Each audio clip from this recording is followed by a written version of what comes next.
They found him on a cold, rainy night, too weak to cry for help. They named him Orion, after the stars he could barely see. But they never imagined that trying to save him would change their lives forever. Chapter 1. Under the dumpster, under the stars. It was raining that night, the kind of cold drizzle that seeps into your bones. Behind a grocery store, near the dumpsters, a sound barely rose above the drip-drip of rain on rusted metal. Under old cardboard and wet plastic bags, she saw a shape that barely looked alive.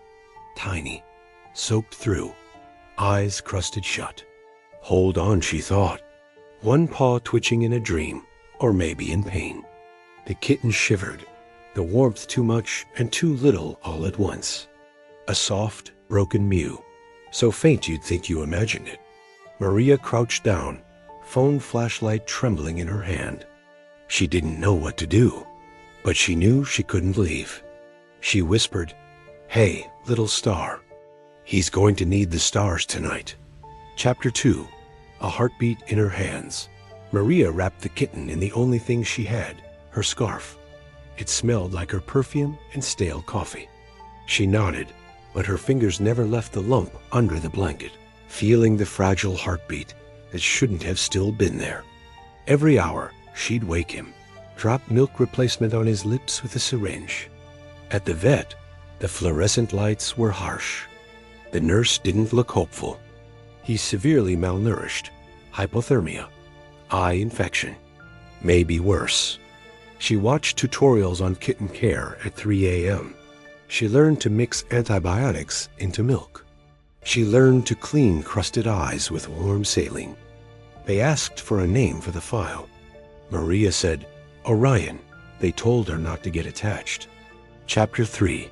The first night. They gave her kitten food samples, more meds, and a tiny pink blanket paw prints. They all smiled at Orion, this half-living scrap of fur who refused to quit. A survivor. "It's hard," they said, "but sometimes just giving them love is the win."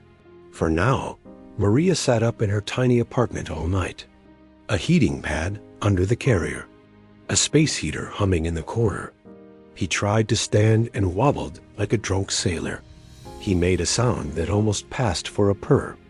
Maybe he'd sleep on her pillow one day. Sometimes he swallowed. Sometimes he didn't. Outside, the storm passed. Inside, another storm raged. Every time his breath rattled too long between sighs, she wondered if he'd taken his last. When dawn bled through the curtains, Orion was still there. The next morning, Orion didn't feel well again. He wouldn't even stand up to eat, but Maria thought, not yet.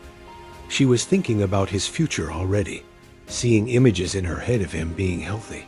She wanted him home one last night. Chapter 4. Small hopes, smaller wins. She thought of the stars. She thought of that life with him. She whispered, "It's all going to be okay now, Orion." She asked, "Is he going to be okay?" The vet said softly, "Only time will tell." She sent it to her mom, who said, "He's a fighter." The heating pad was still warm. The tiny bottle sat on the counter. The next days blurred into each other. Maria took unpaid days off work. Sometimes Orion would surprise her. A soft squeak, a flick of his tail stub. It was just a stray kitten. But now he has hope. She was behind on rent now. Her boss was angry. She scrolled rescue sites at night, seeing other kittens with crusted eyes, tiny paws, soft mews no one heard. Her mom asked, "Why put yourself through this?" She dared to believe she might pull him through. Maybe they'd beat the odds. Chapter 5. A visit to the rescue. Maria couldn't do it alone. She found a local rescue group. All she knew was the place on her chest still felt warm, as if a tiny heartbeat refused to fade. She met other volunteers, tired people with soft hearts. One life turned into 2, then 3. They told her about all the other Orions, some who made it, some who didn't. Maria didn't want to hear that.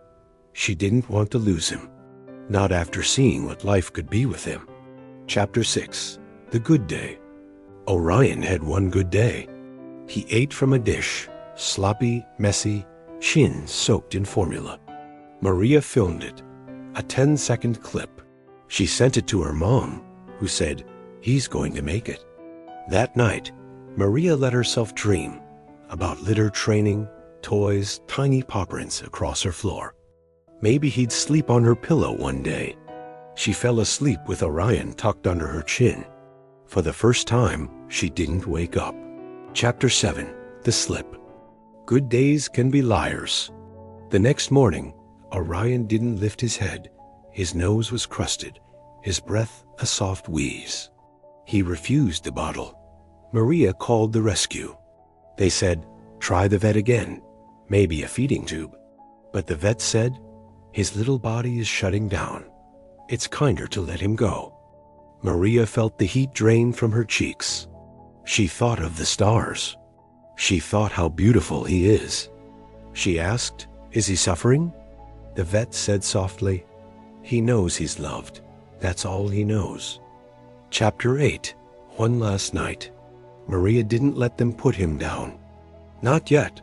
She wanted him home one last night. She lay on the couch, Orion on her chest, blanket over both of them. She played soft music. She whispered stories about who he'd grow up to be. The best windowsill hunter, the midnight cuddler, the warm weight by her side through every winter storm. He twitched once when she sang to him. Just once. Chapter 9. Under the stars again. He passed before dawn. Quietly, the way only the smallest things leave. No thunder, no fuss. Just gone. Maria buried him in her mother's garden. A small box, lined with the pink blanket. She planted forget-me-nots. She whispered, "Sleep under the stars now, Orion." For a moment, she thought she felt something brush past her ankle, like a tail. But maybe that was just the wind. Chapter 10. The empty apartment, back home. The apartment was too quiet. The heating pad was still warm. The tiny bottle sat on the counter. Maria felt foolish. It was just a stray kitten. She was behind on rent now. Her boss was angry. Her mom asked, "Why put yourself through this?" Maria didn't have an answer. All she knew was the place on her chest still felt warm, as if a tiny heartbeat refused to fade. Chapter 11. A voice inside. 2 weeks passed. Maria kept the pink blanket. She scrolled rescue sites at night, seeing other kittens with crusted eyes, tiny paws, soft mews no one heard. One night she sent a message to the rescue. "If you need help, I can foster." They replied in minutes. "We always do." Chapter 12. Another tiny life. A cardboard box arrived at her door a week later. Inside, a black and white kitten with an infected paw. Not Orion, not a replacement. Just another little star trying not to fade. Maria named him Nova.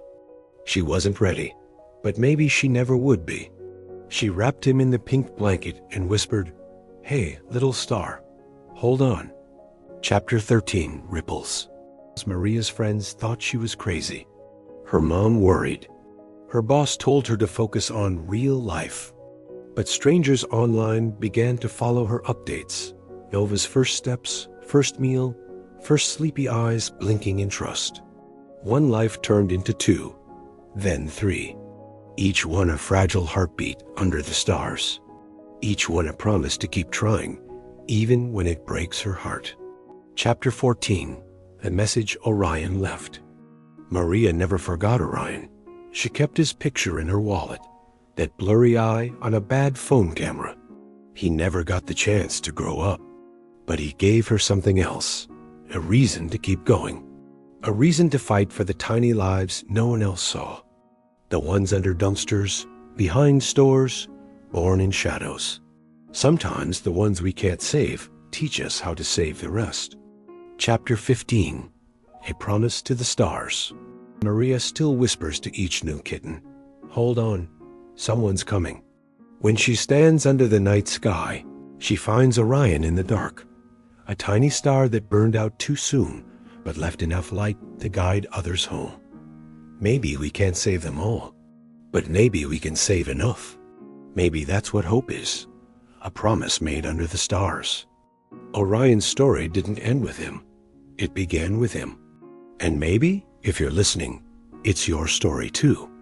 Maybe tonight, under your own sky, you'll hear a tiny mew you can't ignore. And maybe you'll hold on and help them hold on too.